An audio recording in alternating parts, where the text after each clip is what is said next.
I've always liked Elon, and it's always very surprised. You saw the words he had for me, the words of, and he hasn't said anything about me that's bad. I'd rather have him criticize me than the bill, because the bill is incredible.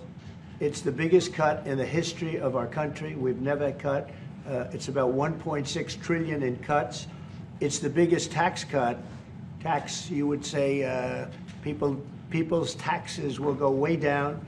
But it's the biggest tax cut in history. It's we are doing things in that bill that are unbelievable. And when you look at what we're doing for small businesses, for people, for middle-income people, all of the things that we're doing, nobody's ever seen anything like it. And Elon's upset because we took the EV mandate, and which was a lot of money for electric vehicles, and they're having a hard time, the electric vehicles, and they want us to pay billions of dollars in subsidy. And Elon knew this from the beginning. He knew it for a long time ago. That's been in there. That's been, I would say, JD, that hasn't changed. That's been right from the beginning. Mr. Secretary, that hasn't changed at all, right from the beginning. But I know that disturbed him. He wanted, and rightfully, he recommended somebody from that he, I guess, knew very well. I'm sure he respected him, but to run NASA, and I didn't think it was appropriate. And he happened to be a Democrat, like totally Democrat. And I say, look, we won. We get certain privileges, and one of the privileges, we don't have to appoint a Democrat. NASA is very important. We have great people. General Kane is going to be picking somebody with our. We'll be checking him out, and seeing. But he wanted that person, a certain person, and we said no. And I can understand why he's upset. Remember, he was here for a long time. You saw a man who was very happy when he stood behind the Oval desk, and even with the black eye, I said, "Do you want a little makeup? We'll get you a little makeup." But he said, "No, I don't think so," which is interesting and very nice. He wants to be who he is, so you could make that statement too, I guess. Look, Elon and I had a great relationship.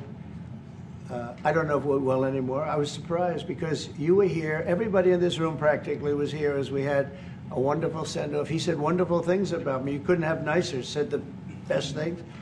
He's worn the hat. Trump was right about everything. And I am right about the great, big, beautiful bill. We call it a great, big, beautiful bill because that's what it is. And again, biggest tax cuts in history, biggest economic development moves anywhere. We've never done anything like it. Business is spurred, and I don't know if you've seen the numbers, but the numbers came out. Even the CBO, which is run by Democrats, said that we're going to be doing. I'd like you to discuss it. The 2.8 trillion, that CBO. This is a group of people that are Democrats. They're very hostile to us. They just came out with phenomenal numbers, what it does. You want to mention that, Scott? Yes, sir. So what we've seen is we keep hearing from the CBO that there's going to be a large deficit from the bill, which we disagree with, but using the CBO scoring, they came out and scored the tariff revenue. We think it'll be the minimum of 2.8 trillion over the 10-year window, which actually puts the bill in surplus if you include the tariff revenue, which they won't do. It gives you a tremendous surplus, but we're not allowed to use that. For some reason, they say scoring. Nobody knows what scoring means. Maybe a couple of people, but nobody. Somebody sits in the background. They say, well, we're not going to allow that. They're not allowing other things that we have that are tremendously profitable for our country. But if you saw the other day, CNBC, they came out with numbers, and the people on the show, very good people, I've watched them for a long time, they couldn't believe the numbers, how good they are. The numbers were incredible, and that was personal income and also very low inflation. We have very low inflation. We're down to 2% now, and maybe even lower than that. And when I took it over, it was a mess. Remember, we had the worst inflation probably in the history of our country. They say 48 years, but let's say I think it's worse than that. So we had the worst inflation in the history of our country under the Biden administration. Now we're down to a beautiful number, 2%. You'd actually like to keep it there. Better than zero is 2%. It's going down maybe to 1, and 1% is like perfect. That's perfect. You don't want to have zero for certain reasons that nobody is very interested to listen to. but we have almost perfect inflation. Grocery prices are down, everything. Remember eggs? Eggs, we weren't going to buy another egg for the next 20 years. They were so expensive, right? Remember? You guys all hit me about eggs. Eggs have come down 400%. Everybody has eggs now. They're having eggs for breakfast again. But if you look at gasoline, very important. I think always the most important because it's the energy is the biggest factor. That's what happened. He screwed up our energy policy, and everything went up because energy went up. But now energy is way down, and they have states where you're at $1.98 a gallon for gasoline.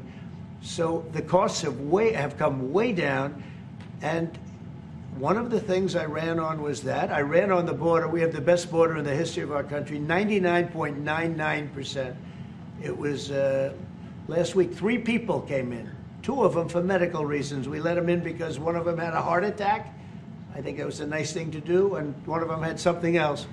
So we've never had, I had very good numbers for 4 years, but we really topped it. And I want to thank Christie and Tom Homan. They've done a fantastic job, but nobody mentions that anymore. Remember, a few months ago, the border was a total disaster. People were coming in by the hundreds of thousands of people a day, a week, a month. I mean, we had a month, 2 million people came in 1 month.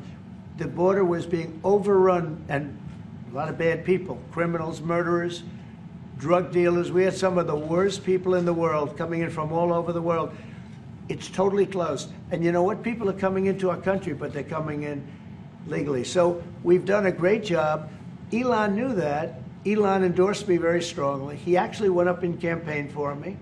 I think I would have won. Susie would say I would have won Pennsylvania easily anyway, even if the governor ran, the real governor, not the governor from Minnesota, he's a sick puppy, that guy. That poor guy, I feel sorry for him. But they made a bad choice with him. But if you pick Shapiro or anybody else, I spoke to him recently about his house being set on fire, which was terrible. But if they picked him, I would have won Pennsylvania. I won it by a lot. But I'm very disappointed because Elon knew the inner workings of this bill better than almost anybody sitting here, better than you people. He knew everything about it. He had no problem with it. All of a sudden he had a problem. And he only developed the problem when he found out that we're going to have to cut the EV mandate, because that's billions and billions of dollars. And it really is unfair. We want to have cars of all types. Electric, we want to have electric, but we want to have a gasoline, combustion. We want to have different. We want to have hybrids. We want to have we want to be able to sell everything. And when that was cut, and Congress wanted to cut it, he became a little bit different. And I can understand that. But he knew every aspect of this bill. He knew it better than almost anybody. And he never had a problem until right after he left. And if you saw the statements he made about me, which I'm sure you can get very easily, it's very fresh on tape, he said the most beautiful things about me. And he hasn't said bad about me personally, but I'm sure that'll be next. But I'm very disappointed in Elon. I've helped Elon a lot. Mr. President, did he, I just want to clarify, did he raise any of these concerns with you privately before he raised them publicly? And this is the guy you put in charge of cutting spending. Should people not take him seriously about spending now? Are you saying this is all sour grapes? No, he worked hard and he did a good job. And I'll be honest, I think he misses the place. I think he got out there and all of a sudden he wasn't in this beautiful Oval Office, and he's got nice offices too. But there's something about this one. I was telling the Chancellor, this is where it is. People come in here, even from Germany. They come in and they walk into the Oval Office, and it's just a special place. It's, World War I, it started and it ended here, and World War II, and so many other things. Everything big comes right from this beautiful space. It's now much more beautiful than it was 6 months ago. A lot of good things are happening in this room. And I'll tell you, he's not the first. People leave my administration and they love us. And then at some point they miss it so badly. And some of them embrace it and some of them actually become hostile. I don't know what it is. It's sort of Trump derangement syndrome, I guess they call it. But we have it with others too. They leave and they wake up in the morning and the glamour's gone. The whole world is different and they become hostile. I don't know what it is. Someday you'll write a book about it and you'll let us know. Yeah. Mr. President, speaking of ending wars in this room, You were very critical of Vladimir Putin a couple of days ago. What kind of play is he playing from your perspective? What are his... Well, look, he got hit. He's been doing hitting, so I understand it. But he got hit hard, and I don't think he's playing games. I think I've always said he wanted the whole thing. I thought he wanted the entire everything having to do with Ukraine. That's something that would have never happened if I were president. The election was rigged. I didn't get to be president, but I got to be president now. And I think it's a much more important presidency. Other than a couple of things like that, the war would have never happened. The war with Ukraine, with Putin, would have never happened, ever, not even a chance. And it didn't happen for 4 years. And it wasn't thought of. I used to talk to him about Ukraine a lot. It was the apple of his eye, but he would have never done what he did. And I think mistakes were made by him, but I think mistakes were made by other people. The president should have never allowed that war. Biden should have never allowed that war to happen. If you had the right guy in here, that war would have never happened. Israel would have never happened with Hamas. That would have never happened. The attack on Israel would have never happened because Iran was broke. They had no money. They had no money to give to Hamas or Hezbollah or anybody else. And all of that would have never happened. Inflation wouldn't have happened. It was caused mostly by energy. And the Biden administration messed up my great energy policy. We were down into the 190 a gallon, and it would have never happened. It was caused by energy and their bad spending on the Green New Scam and other things that they spent on. But all of those things would have never happened. But maybe most importantly, the war chancellor with Russia would never have happened with Ukraine. It was something that would have, you know, I dealt with Putin a lot. There was no chance, zero. And you know, a lot of people say, how do you know? For 4 years it didn't happen. There was never a chance of it happening. And he understood the consequences. Now, it's a shame. I mean, when you see all of those people, they came out with a report today that millions of people have died, much more than people thought. And I've been saying that for a long time.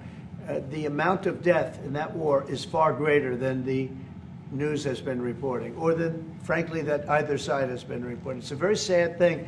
And I can tell you, just speaking for the chancellor, because we speak about it, he feels the same way. He wants to see it ended. Would you like to say something? Absolutely. And I'm here, Mr. President, to talk with you later on how we could contribute to that goal. And we all are looking for measures and for instruments to bring this terrible war to an end. And may I remind you that we are having June 6th tomorrow. This is D-Day anniversary, when the Americans once ended a war in Europe.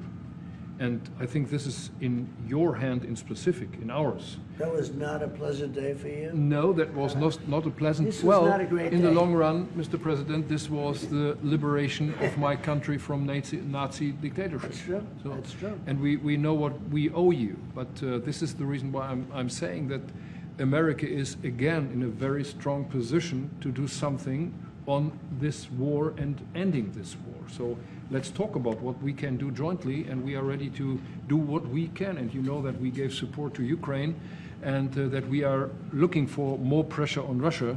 The European Union did, and we should talk about that. We will talk about it. And, Yeah. you know, it's good timing.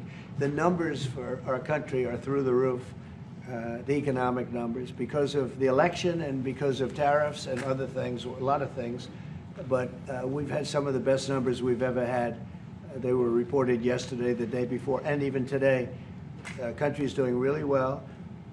I think that one of the things you'd be most interested in is that 6 months ago, we were having a hard time getting anybody to join our military. I mean, they just couldn't do it. The numbers were record low. We couldn't get people to join the military. It wasn't me. This was before I got there, the past administration. But 6 months ago, a year ago, the numbers were record low. You couldn't get them to join. That included the police. And you couldn't get them to